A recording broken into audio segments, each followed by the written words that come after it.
जय श्री गणेश। करवा चौथ व्रत की आप सभी को हार्दिक शुभकामनाएं।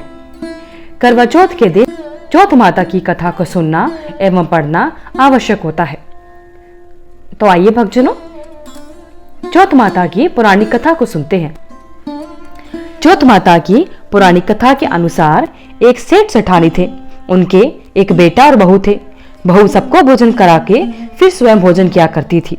एक पड़ोसन ऐसी भी थी जो रोज पूछती थी कि बहू आज क्या बनाया, क्या खाया है।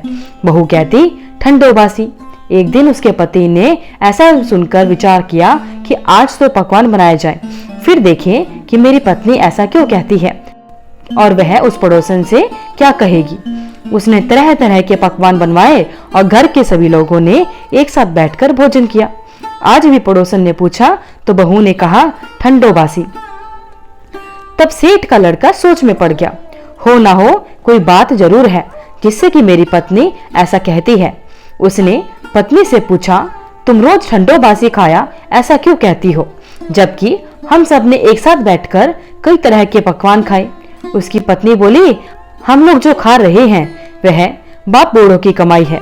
जिस दिन आप कमा कर लाओगे उस दिन मैं समझूंगी कि ताजा भोजन कर रहे हैं। अब एक दिन लड़के ने माँ से कहा मैं बड़े शहर में कमाई करने जा रहा हूँ। माँ बोली बेटा अपने पास इतना धन है कि खाया नहीं छूटेगा। माँ के मना करने पर भी बेटे ने स्वयं कमाने का दृढ़ निश्चय किया और जाते समय पत्नी से कहा मैं जब तक कमा कर बहुत सा धन न ले आऊं तुम चूल्हे की आग मत बुझने देना। एक दिन चूल्हे की आग बुझ गई तो वह मन ही मन घबराने लगी, कहीं मेरे पति पर संकट तो नहीं आन पड़ा। जल्दी पड़ोस में से आग लाकर चूल्हे में रख दूं, ऐसा विचार करके पड़ोस में गई। वहां पड़ोसन चौथ माता का व्रत पूजन कर रही थी। पड़ोसन ने कहा थोड़ी देर में आकर ले जाना। बहू ने पड़ोसन से पूछा आप यह व्रत क्यों करती हैं, इससे क्या मिलता है। पड़ोसन ने कहा चौथ माता के इस व्रत को करने से अन्न लक्ष्मी मिलती है और सभी मनोकामनाएं पूरी होती हैं। अब बहू भी चौथ माता का व्रत करने लगी। दीवार पर चौथ माता बनाई और उस दिन घी गुड़ का चूरमा बनाकर रात्रि को चंद्रमा को अर्घ देकर भोजन करती। ऐसा करते करते बहुत दिन हो गए। चौथ माता ने उस बहू के पति को सपना दिया कि साहूकार का बेटा तू जागे कि सोवे, तेरी पत्नी बहुत याद कर रही है, घर जाकर उसकी चिंता मिटा। तू दुकान खोलकर कंकु केशर का पगल्या बना के बैठ जाना, आज तेरा हिसाब किताब चुकता हो जाएगा। अब तो चौथ माता ने जैसा कहा था वैसा ही हुआ। उसने घर जाने की तैयारी की और गाड़ी भर के धन दौलत लेकर चल दिया। रास्ते में एक बड़ा सा काला नाग फन फैलाए बैठ गया और कहने लगा आज तो मैं तुझे डसूंगा, छोड़ूंगा नहीं, आज तेरी आयु पूरी हो गई है। सेठ कहा आज चौथ माता ने मुझे सपना दिया है तो मैं पत्नी से मिलने घर जा रहा हूँ। वहां मेरी पत्नी बहुत चिंता कर रही है, मैं उससे मिलकर जरूर तुम्हारे पास वापस आऊंगा, तब तुम मुझे डस लेना। नाग ने कहा तुम शपथ पूर्वक कहकर जाओ तो मैं तुम्हें जाने दूंगा, परंतु लौटकर नहीं आए तो मैं तुम्हारे घर आकर तुम्हें डस लूंगा। इस प्रकार सांप को वचन देकर वह अपने घर पहुंचा। वहां सभी से हंसी खुशी मिला और भोजन करके उदास होकर बैठ गया। उसकी पत्नी ने उसके उदास होने का कारण पूछा तो पति ने काले नाग वाली सारी बातें उसे कह दी। यदि मैं उसके पास नहीं जाऊंगा तो वह घर आकर मुझे डस लेगा।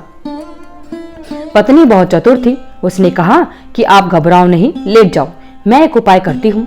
पत्नी ने कमरे के 7 पैड़ी धोई और पहली पैड़ी पर रेत, दूसरी पर इत्र, तीसरी पर गुलाल फूल और चौथी पर कंकु केशर, 5वीं पर लड्डू पेड़ा, 6ठी पर गादी गलीचा और 7वीं पैड़ी पर दूध का कटोरा भरकर रख दिया। इस प्रकार वह 7 ही पैड़ी सजाकर बैठ गई। आधी रात होते ही नाग आकर पैड़ी चढ़ने लगा। पहली पैड़ी पर रेत में लौट गया और कहने लगा कि सेठ की बहू ने आराम तो बहुत दिया, पर वचनों से बंधकर आया हूँ तो डसूंगा जरूर।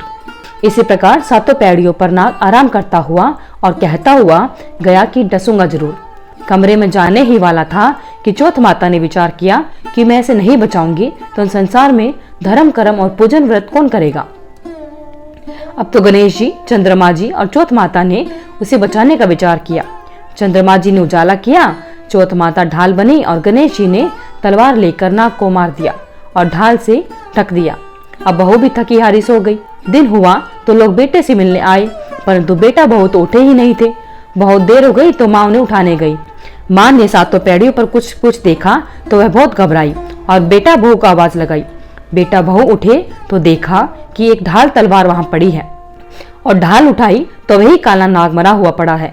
बेटा बहू ने सोचा कि आज तो धर्म कर्म ही आड़े आ गए, जो भगवान गणेश जी और चौथ माता ने अपनी रक्षा की। हे चौथ माता, आपने जैसी सेठ के बेटे बहू की रक्षा की, वैसी सबकी रक्षा कीजो। बोलो चौथ माता की जय।